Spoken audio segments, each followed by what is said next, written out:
Muy No lo buenos días. escucho. ¿Cómo Ahí está? está. Buenos días, encantado. Un Buen gran día y saludo. bienvenido a Contrapunto. Un grato estar en Los Aires, radiales de Guayaquil. No, no me diga buenos días, doctor Montalvo, no me diga que usted vive en las lejanías allá en Quito No, y la movilidad. no, Vea, la movilidad, usted que es parte de su función, la movilidad humana, por ahí hubo un trancón no. y no no permitió llegar. El trancón Don Clever acaba de ocurrir en Australia, donde están viajando hoy día mi esposa y mis dos hijas, y hubo un pequeño problema en su transbordo y motivó una llamada un poco, varias llamadas, mejor dicho, largas respecto a esta, y eso fue lo que motivó mi mi pequeño retraso, diríamos, de este momento. Pero esperemos que todo se solucione y llegue bien, y lleguen a buen puerto. Bueno, muy Sí. bien, doctor Mauricio Montalvo. Mientras usted llegaba, nosotros nos permitimos hablar, como se dice comúnmente, de su vida, Ah, sí. ¿ah? De ¿Qué su nomás dijo? currículo, de su hoja de vida. Sí. Y le decíamos a los oyentes de Huancavilca 830M que usted tiene una hoja de vida envidiable y es Bueno, un criterio muy para tanto. personal. Muchas gracias. Porque mire que usted no era licenciado y llega ya a la Cancillería de Así es, empleado, así no es, era licenciado todavía. así es, así ¿Ya? es. Y comienza a trabajar en la Cancillería, va ascendiendo en la parte administrativa, operativa de la Cancillería, pero paralelamente se va preparando, llega a su grado de licenciado, luego de abogado, luego de doctor en jurisprudencia, y no se queda ahí, digo yo, y de pronto comienza ya a ser usted designado eh, representante del Ecuador ante otras naciones en calidad de embajador y de cónsul, etcétera, etcétera. Sí. Pero de pronto llega a Harvard a estudiar una maestría y se encuentra nada más que nada menos que su compañero de estudio, de aula, es el expresidente ahora de los Estados Unidos, el doctor Barack Obama. Así es. Cuéntenos un poquito ese pasaje, doctor, que es interesante y créamelo, yo me siento honrado como ecuatoriano que un compatriota eh, haya estudiado primero en Harvard. Yo conozco a la Universidad de Harvard, pero he entrado, pero no he estudiado. Y, y se encuentra con compañeros de habla como un expresidente de los Estados Unidos, como es el doctor Barack Obama. Adelante con su experiencia. Sí, muchas gracias. Ya aprecio mucho este recorrido que usted hace, don Clever, y le agradezco mucho. Y efectivamente, yo ingresé muy joven al Servicio Exterior Ecuatoriano, a los 21 años, porque en esa época, le estoy hablando del año 1982, eh, había el concurso público, era un concurso público de oposición y merecimientos, como se llamaba en esa época, y en el cual el requisito era obviamente solo la edad, no había el requisito de tener todavía un título, y por eso en esa época optamos varios y entramos varios compañeros de promoción, habían entrado inclusive ya compañeros del año anterior, y fue así como ingresamos e hicimos la carrera diplomática como usted bien señala. Y efectivamente, poco a poco fui, pues sí, haciendo la carrera académica y el grado de licenciatura, la abogacía, luego el doctorado, y luego de algunos 5 años aquí de servir en el país, en el cual yo, don Clever, me especialicé en asuntos consulares y migratorios. Mi trabajo fue fundamentalmente en lo que se llamaba en esa época la Dirección de Asuntos Consulares y Migratorios, y había el director que era un emblemático embajador, que es como una figura que se llamaba el embajador Manuel Ignacio Cornejo Quiroz, alias el Tacho Cornejo. Sí, sí, Entonces, sí. el embajador Tacho Cornejo era un personaje, una personalidad, ¿no? Muy exigente, muy riguroso y de grata recordación, ¿no? Que venía acá y él me ganó confianza, entonces no me dejaba ir a otro lado. Yo trabajaba aquí, entonces hicimos un montón de cosas ahí en el tema migratorio y consular. Y entonces ahí tuve una gran escuela, ¿no? Que me ha servido después, posteriormente también. Y efectivamente, luego de esto, yo fui asignado a la misión ante la OEA. Mi primera misión, don Clever, fue como segundo secretario ante la delegación permanente del Ecuador ante la OEA en el año 1987. Y ahí llegué y cuando estaba ahí en los Estados Unidos, tuve este contacto, ¿no? De conocer un poco las universidades americanas, como usted menciona, que son tan llamativas, ¿no? Y que atraen tanto, porque usted ve mucho en libros, ve mucho en revistas especializadas, ven series de televisión, ven películas, entonces tenía esto. Y se presentó estando allá la oportunidad de poder aplicar y yo apliqué y fui admitido finalmente a Harvard y fui a hacer el curso. Tomé ahí una licencia en el servicio y tomé una licencia sin sueldo y me fui a estudiar con una licencia sin sueldo mientras estaba ahí y gracias a una beca que obtuve también para estudiar, porque imagínense los costos de aliado, Clever, lo que son. Sin beca, muy difícil. Y era una beca de un programa auspiciado por el gobierno japonés con el Banco Mundial para servidores públicos y eso es lo que me facilitó el poder acceder. Yo soy muy reconocido por eso al gobierno japonés porque es un programa que es patrocinado por ellos y gracias a lo cual yo pude ir a la universidad y hacer este curso. Y como usted efectivamente señala, usted cuando llega a Harvard, claro, y sobre todo a la Escuela de Derecho de Harvard, porque evidentemente tiene otras grandes escuelas, ¿no? La Escuela de Negocios, como usted sabe, la Escuela de Medicina, la Escuela de Diseño, pero está la Escuela Kennedy, que usted sabe es la Escuela de Gobierno. Pero sin duda, la escuela emblemática de la Universidad de Harvard es la Escuela de Derecho, la Escuela de Derecho de Harvard, que es la facultad que más jueces de la Corte Suprema de Estados Unidos ha puesto. Usted sabe que en la tradición del common law, de la tradición jurisprudencial, es esencial lo que hacen los jueces. El avance del derecho se hace a través de las sentencias de los jueces en los Estados Unidos, de las sentencias de la Corte Suprema. Y ese fue la cuna de la mayoría de los jueces de la Corte Suprema, y hasta ahora mismo, ¿no? Hasta ahora mismo, el actual presidente, el juez Roberts, es, por ejemplo, exalumno de Harvard, ¿no? El actual magistrado que preside la Corte Suprema Americana actualmente. Y claro, estar ahí era un gran desafío, también un gran privilegio y una gran oportunidad, ¿no?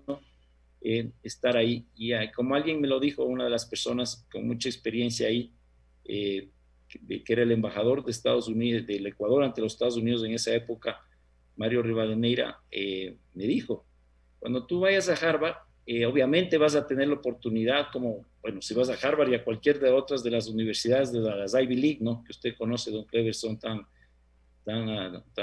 prestigiosas allá en Estados Unidos. Me dijo, obviamente vas a tener la parte académica, los estudios, la investigación, las lecturas que vayas a hacer, pero me dijo una cosa premonitoria, me dijo, pero una de las cosas más interesantes en esas universidades, la gente que vas a conocer.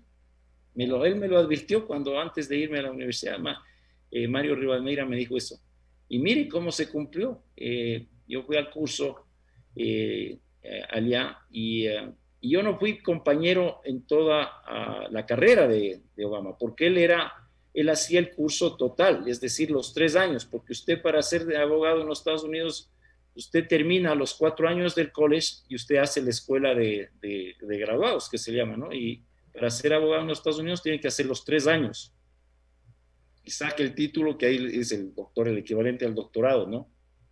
Que es un JD. Y eso es lo que hacía el futuro presidente Obama, ¿no? Como otras gentes. Perdón, un momento. Sigan más. Estamos dialogando con el doctor Mauricio Montalvo, es el ministro de Relaciones Exteriores y Movilidad Humana aquí en Huancavelica 830M. Son las 7 de la mañana, 55 minutos. Siga usted, doctor. Muchas gracias, doctor. Entonces yo fui a hacer la maestría únicamente, porque normalmente los extranjeros lo que hacemos en Harvard es la maestría. Hay pocos que son mucho más dedicados, como el doctor Hernán Pérez Luz, que él sí hizo el doctorado, el equivalente al PhD. El doctor Pérez Luz, cuando yo llegué allá, él se estaba graduando, yo me lo crucé cuando en la ceremonia que él acudía a graduarse, y él sí hizo no solo la maestría, sino que hizo lo que se llama el SJD.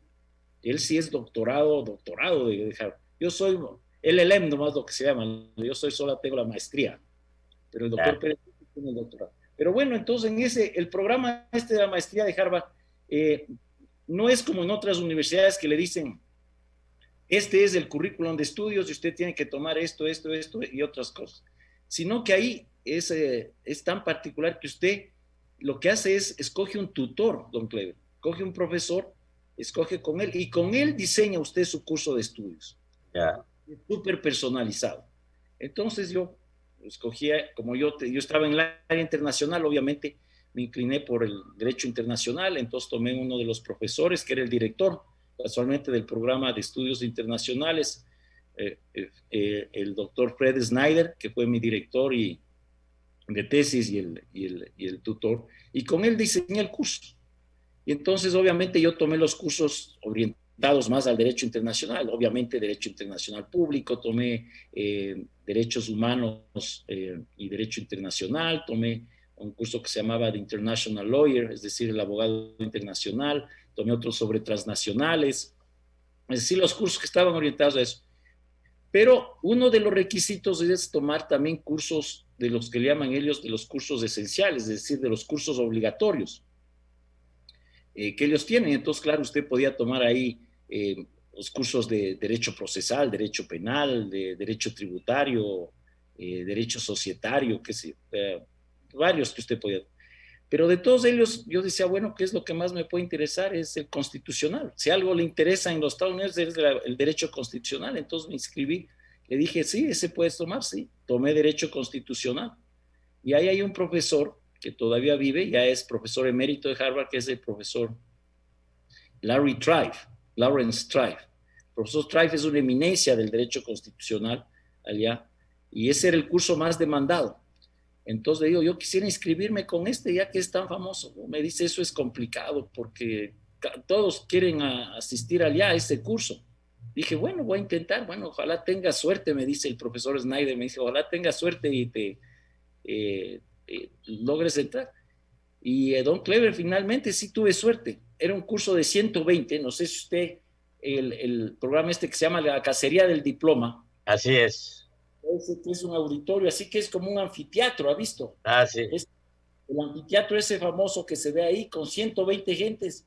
Esa era la clase de Derecho Constitucional del profesor Tribe, en esa aula, que se llama Austin Hall, o sea, el aula Austin. Austin era un magistrado famoso de la Corte Suprema, ¿no? Austin Hall estaba consagrado.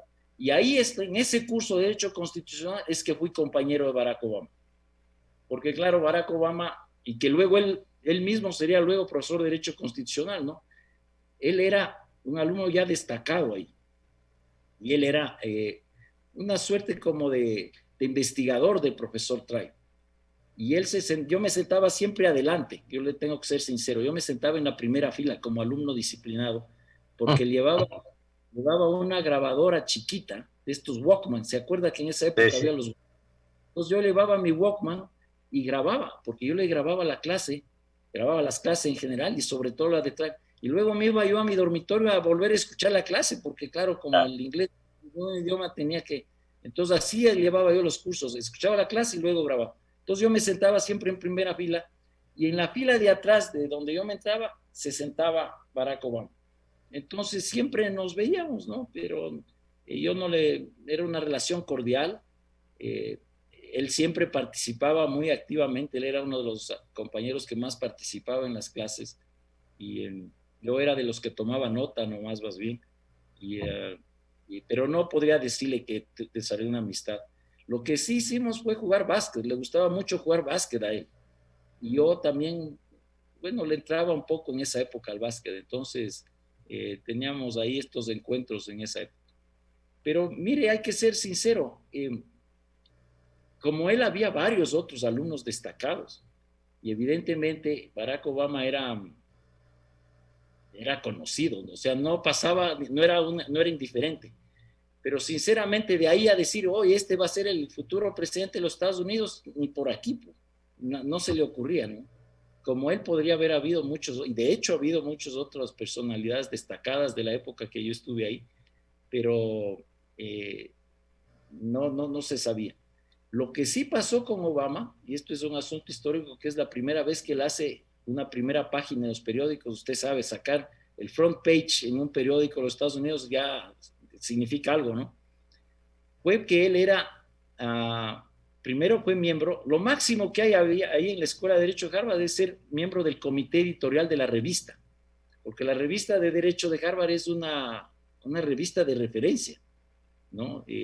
Donde el aporte doctrinal que hacen los juristas, los scholars, es una... Si le publican a usted un artículo en la revista de Derecho de Harvard, imagínense, usted está consagrado, ¿no? Le dice... Haga fiesta. Claro, entonces imagínense, y ser del comité editorial es una gran aspiración de los alumnos, el ser miembro del comité editorial. Y Barack Obama fue primero miembro del editorial, pero no solo eso, sino que fue luego... que para eso usted tiene que postular, tiene que candidatizarse, tener ciertas notas, las notas también cuentan, tiene que tener contribuciones también de tipo académico y bueno. Pero Obama era miembro del comité editorial y luego fue electo el presidente. Fue la primera vez, fue el primer afroamericano que fue electo presidente de la revista de Harvard. Y eso causó conmoción. Esa fue y sacaron en los primeros países que la Universidad de Harvard, como usted sabe, y la Escuela de Derecho siempre estaba más WASP, ¿no? Siempre era más... Hay mucha diversidad ahora y todo, usted sabe, con la acción afirmativa y todo eso. Y de hecho yo tenía muchos compañeros de varias condiciones étnicas, ¿no? Afrodescendientes, hispanos, asiáticos y, y judíos, si usted quiere, había musulmanes también. Había ya una rica diversidad, ¿no? Pero igual es dominantemente, sin duda es muy, hay una caracterización predominante, o al menos en esa época era así. Qué buena experiencia, doctor Montalvo. Para los oyentes de Huancavilca 830M, el doctor Mauricio Montalvo ha sido catedrático acá en la Universidad Católica del Ecuador, Quito, y ha sido catedrático también en Puerto Rico. En Puerto Rico. ¿Cómo así llegamos a Puerto Rico, doctor Montalvo? Por los compañeros de Harvard. Aquí también operó el axioma de la gente que conocía. Yo hice una buena relación con Don Clever. A donde yo voy normalmente hay un ex compañero. Entonces uno tiene contactos. Y en el caso de Puerto Rico había un buen componente de algunos colegas, compañeros, y uno de ellos, el doctor Luis Avilés, vino acá a un seminario a la época que yo estaba de decano, porque yo fui decano de la Facultad de Derechos Sociales de la UDLA. En esa época estaba acá, hubo un encuentro acá organizado en torno por la Universidad de Yale, y él llegó acá, nos habíamos visto después de varios años, conversamos, intercambiamos, y me dijo, qué interesante, estás acá, estás de decano, dice, me interesaría mucho. Digo, sí, claro. Y entonces a través de él, y de otros colegas de la Universidad de Harvard, entre ellos el doctor Roberto Aponte Toro, que era ex decano y que me conocía bien de las épocas de Harvard, me han invitado. Y entonces tengo ese privilegio de ser profesor invitado gracias al conocimiento que tenían estos compañeros de la Universidad de Harvard, que me han invitado a la Universidad de Puerto Rico a dictar los cursos. ¿Y ese bichito de la política se acabó? Porque fuimos presidente de la Federación de Estudiantes en la época universitaria. No llegué, sinceramente, don Clever, no llegué a presidente de la Federación. Fui presidente de la Asociación Escuela de Derecho nomás. A la Asociación Escuela de Derecho, ¿ya? Quizás hubiera... ¿Sigue el bichito o qué? No, yo tengo siempre inquietudes, obviamente, yo siempre... era una reivindicación de tipo estudiantil, muy comprometido con, digamos, más bien con el estamento estudiantil de la Universidad Católica. Yo tengo una afiliación cristiana marcada, y entonces yo reivindicaba mucho eso, el postulado que yo tenía en el movimiento estudiantil de la Universidad Católica es eso, que buscábamos ante todo que sea una universidad que sea consecuente con su nombre y que dé un testimonio en el plano social, en el plano apostólico, en el plano cristiano, y esa fue la reivindicación que yo mantenía desde ese. Yo llegué a ser representante al Consejo Académico, don Clever, pero no fui presidente de la federación. ¿Sí? O sea, Oiga, doctor Montalvo, el canciller o el ministro de Relaciones Exteriores formula y propone la política exterior al presidente de la República. Entrando en materia, doctor Montalvo, ¿qué le ha propuesto usted al Ecuador? Obviamente a través del presidente de la República en política exterior. Bueno, en realidad, don Clever, quien dirige la política exterior y quien da los trazos maestros es el jefe de Estado. Es el jefe de Estado el que imprime el norte a donde nosotros debemos apuntarnos y orientarnos. Y quien lo ejecuta es el ministro de Relaciones Exteriores. Pero evidentemente, como usted bien menciona, uno puede sugerir, puede hacer planteamientos, puede hacer propuestas, pero es el presidente de la República el que marca las pautas y quién es el que dirige realmente la política exterior. Y en ese plano, lo que yo he hecho es, evidentemente, ejecutar y ser fiel a los postulados del presidente Lasso, que los mantuvo dentro de su campaña y desde los primeros días de gobierno. Y entonces este axioma, que más allá de un eslogan, de más Ecuador en el mundo y más mundo en el Ecuador, lo hemos tratado de traducir, de hacerlo realidad, y eso es lo que estamos buscando. ¿Y de qué manera? A través de una política exterior que trata de ser lo más abierta, lo más transparente, lo más clara, lo más diáfana posible, una política exterior que sea capaz de dialogar con todo el mundo, que lo haga con identidad, con personalidad, que lo haga, como yo digo, sin complejos y que sea capaz de hacer propuestas, de dialogar, de escuchar, incluso de discrepar, como puede darse, pero de todas maneras tener una actitud totalmente constructiva en el ámbito internacional y hacerlo con todos los actores, que ese es el otro rasgo fundamental que lo ha demostrado el presidente Lasso, de esta capacidad de interactuar con todos los actores de la comunidad internacional, sean de donde fuesen y sea cual fuese la posición política que tenga de manera particular los gobiernos con los cuales se interactúa. Y eso canciller, en estos últimos 4 años, el Ecuador ha tenido 2 grandes cancilleres, el doctor Valencia y el doctor Gallegos, y ahora se asuma usted como un tercer gran canciller. Me refiero de carrera, preparados, conocedores, y yo creo que estamos en buenas manos, pero tenemos muchas asignaturas pendientes. Por ejemplo, los acuerdos comerciales, el acuerdo con México, el acuerdo con Estados Unidos, el que más nos atrae, el que más nos quita el sueño en un momento dado de llegar a suscribir este acuerdo comercial, teniendo claro de que Estados Unidos es nuestro primer comprador y tenemos la Alianza del Pacífico. ¿Cómo estamos en ese orden, doctor Montalvo? No, y mire, eso se inscribe dentro de las prioridades. Usted ha visto que el presidente Lasso lo mantuvo como candidato y lo proclamó como presidente, la importancia de los acuerdos comerciales. Y esto tal vez sí conviene hacer una pequeña reflexión al pasado, que es una lástima haber llegado tarde, ¿no? Mire usted, ese es también que uno tiene que, lo que usted dice, las tareas pendientes, no, claro que uno las tiene que asumir, pero las tareas pendientes vienen arrastradas de atrás, y eso es algo con lo cual nosotros tenemos que... Décadas. Sí, puede ser décadas, o en todo caso con respecto a los vecinos, don Clever, mire, si hubiéramos nosotros hecho las cosas bien y entrado con los vecinos, estaríamos en una situación totalmente diferente. En el caso del acuerdo multipartes también, como usted sabe, al cual nosotros accedimos con años de retraso, una de las consecuencias es lo de las visas Schengen, por ejemplo. Si nosotros hubiéramos entrado con Colombia y Perú al acuerdo multipartes en ese momento, los ciudadanos ecuatorianos no tendríamos ya necesidad de visado. El hecho de haber llegado tarde nos ha pasado factura en ese aspecto. Y no se diga con Estados Unidos, que es el principal socio comercial, el socio más importante de los de intercambio también. Y por eso es que el gobierno ecuatoriano está abocado con toda su fuerza a llegar a un acuerdo con Estados Unidos y se está trabajando en ello.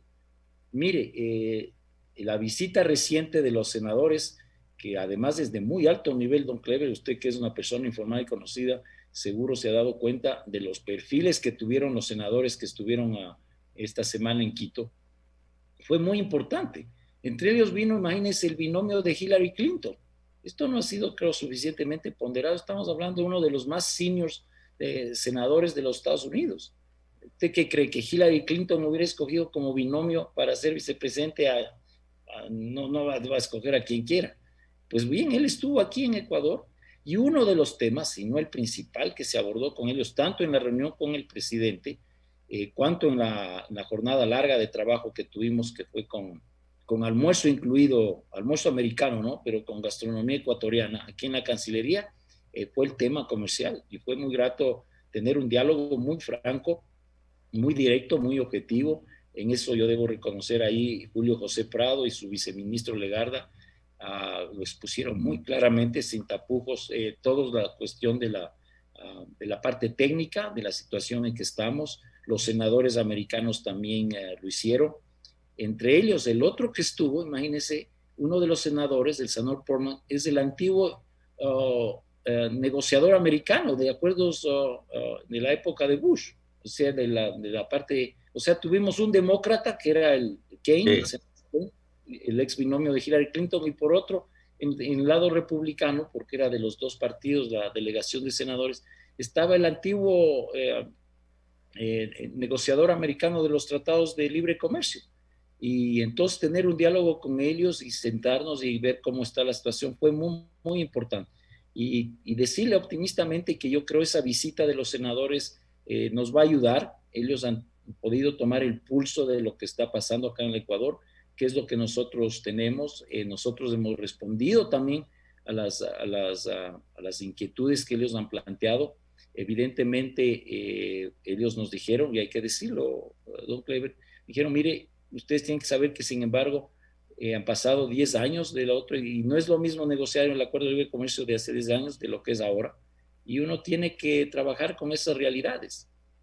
Pero estamos, yo creo, en buen camino y esto le refleja cuál es la actitud, la acción diplomática que va desarrollando el Ecuador, ¿no? Precisamente. Precisamente esa era una pregunta que le tenía, doctor Montalvo, porque este grupo de congresistas, como decimos aquí en el Ecuador, peso pesado. Precisamente observé nada más y nada menos que fue candidato, usted lo acaba de decir, a vicepresidente de la señora Clinton. Y habla muy buen español. Sí, bueno, generalmente los demócratas hablan español. Y mi consulta, además de esto, doctor Montalvo, ellos no solamente vinieron a conocer a Carondelet o a la Cancillería y a darle la mano al presidente. Vinieron a trabajar, al contrario, no hicieron turismo, don Clever, no hicieron turismo, vinieron a trabajar, ¿sí? ¿Y esto es iniciativa de quién para que ellos lleguen acá? Bueno, eso es de ambas partes, evidentemente, porque nosotros hemos transmitido a la parte americana la prioridad que tiene para nosotros el tema, bueno, de la relación, ¿no?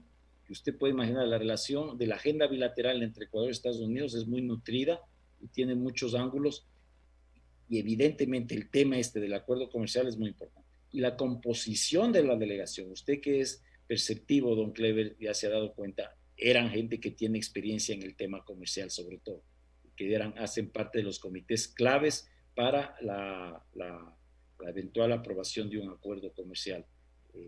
Y ahí en el fondito de esos diálogos trataron un poco el tema narcotráfico, porque realmente por supuesto, este es un tema importantísimo.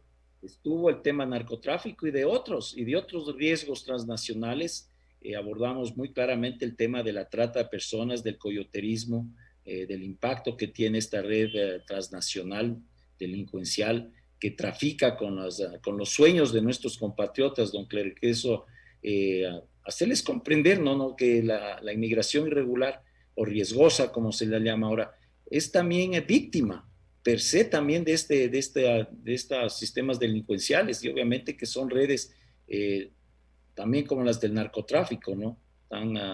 Que hacen tanto daño. Y también, decirle que usted menciona esto, también se abordó, estuvo el almirante Donoso, el ministro de Defensa, también estuvo en la reunión de nosotros aquí en Cancillería, se abordaron temas de la relación y de la cooperación bilateral en temas de seguridad. Eh, Como ve, tratamos, como le digo, también los temas migratorios. Es decir, fue una cuestión muy, muy completa lo que nosotros tuvimos con la delegación americana. Pero Y le digo, resulta, doctor Montalvo, que este país es nuestro y que lo queremos mucho, es limitado económicamente también. ¿Habrá alguna ayuda? Recuerde usted que Estados Unidos daba una ayuda para combatir el narcotráfico hace años atrás. ¿Cómo estamos en ese orden? no, estamos en la línea, esto también se abordó, el regreso de la AID, usted sabe, la Agencia de Cooperación de los Estados Unidos, la Agencia de Cooperación para el Desarrollo de Estados Unidos ha vuelto al Ecuador, entonces ahí es una línea muy importante de contribución que brinda Estados Unidos en temas de desarrollo, en temas ambientales, en temas de desarrollo social, en temas de emprendimiento.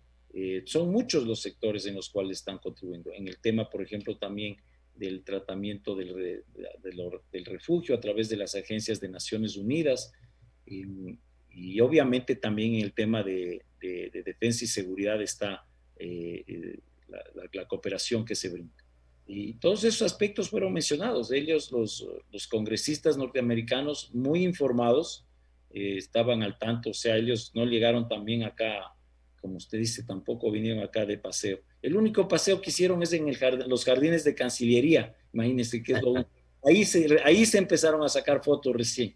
Entonces eso le refleja. Y una cosa muy importante, que yo me permito, aprovecho sus micrófonos para resaltar, y ellos lo señalaron, es la primera visita que hace una delegación de congresistas de ese nivel después de la pandemia. Es la primera salida internacional que hace. Y es la primera en 3 años que hace senadores norteamericanos. Y lo han escogido a Ecuador. Y ahí viene el punto. ¿Por qué escogen a Ecuador? Porque ellos se dan cuenta de que la propuesta política y lo que representa el gobierno de Guillermo Lasso es una alternativa para la región en términos de identidad de libertades, que ofrece seguridad jurídica, que invita a la inversión, que trata de mostrarse abierto al mundo. Y entonces esto se alinea con, con los postulados que tiene la democracia americana. Además, eso es lo que se busca acá, también un respeto a las instituciones democráticas y eso ellos se han dado cuenta y por supuesto ellos quieren resaltar también esa identidad que existe. Y frente al escenario, que como usted puede comprender, fue también tratado en las conversaciones de cuál es la evolución regional o potencial que puede tener, es muy importante lo que un gobierno como el de Guillermo Lasso puede proponer y puede transmitir al mundo. Ahora, ¿qué expectativa debe crearse el sector productivo exportador en cuanto al tiempo que se piense que se van a aprobar estos acuerdos Claro, comerciales con México y con Estados Unidos? claro, el tema con México podemos abordarlo porque si bien se inscriben obviamente dentro de la dinámica de lo que es acuerdo comercial, tiene su propia particularidad. Pero con respecto a Estados Unidos, y ese fue un ofrecimiento directo de ellos, la extensión del sistema general de preferencias, que eso pasa necesariamente también por el Congreso, entonces nosotros por ese lado podríamos estar confiados que así va a ser, y así lo mencionaron ellos, y ya con respecto al acuerdo ya de libre comercio, eso puede ser una cuestión ya más prolongada, porque va a ser necesario ir afinando, ¿no? Las particularidades que tienen, como ellos mismos nos dijeron, las sensibilidades que existen ahora respecto a los acuerdos de libre comercio eh, deben pasar también por la situación que tiene la administración Biden. Por eso era tan importante que haya también senadores demócratas acá, y así lo manifestaron, que ha sido muy interesante. Uno de ellos me dijo ya en la parte de la reunión, me dijo, para nosotros ha sido muy interesante ver que nuestros colegas demócratas están también ya alineados a esto. O sea, fue muy auspicioso por ese lado. Con Doctor respecto Montano, nos hemos extendido bastante y quiero agradecerle, pero antes, simplemente volver, pues, entonces, vamos a tener bueno. que volver, te vamos a tener que volver entonces. Pues, mira, un hombre tan ocupado como usted, vea, ¿qué pasa con el CIADI? Ya se suscribió, hemos regresado al CIADI, pero tenemos, como se dice, cuentas pendientes. Uh-huh. Se habla de más o menos 10.000 millones de dólares que están en litigio, en arbitraje, y esos casos, pues, ganaremos, los perderemos. Entonces, hay cierta preocupación en algunos sectores de la ciudadanía, particularmente los que andan informados.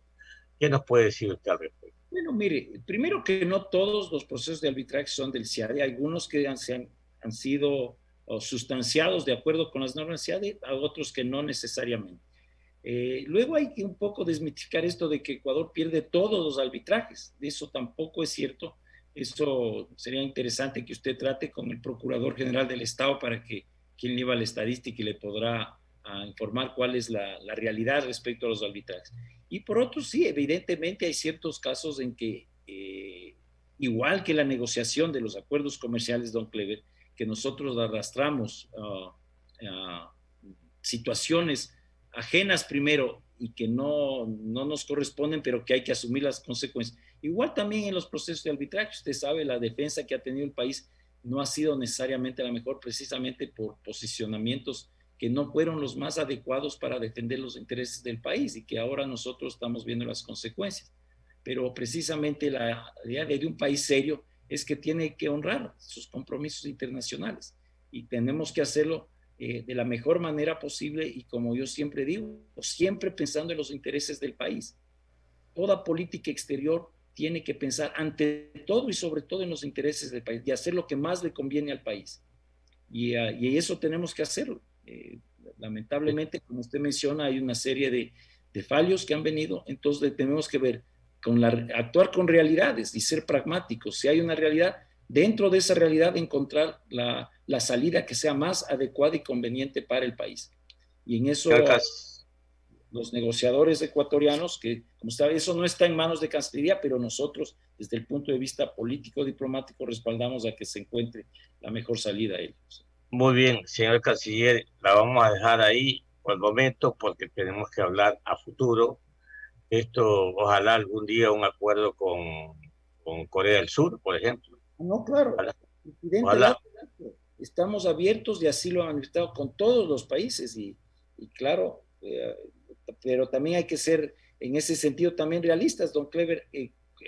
Cuando los países accedan en los acuerdos hay dos partes, entonces tenemos que estar. La propuesta, el planteamiento del presidente Lazo ha sido muy claro y estamos, como le indicaba hace un rato, precisamente este es un signo de la apertura que tiene este gobierno, es eso, la disponibilidad para llegar a entendimientos comerciales con todos los países del mundo. Ojalá sea posible. Doctor, muy agradecido por habernos dado este espacio. Creo que los oyentes de Huancavelica 830M y todas sus plataformas tecnológicas están bien informados. Tenemos un canciller muy abierto, muy explícito y muy dado.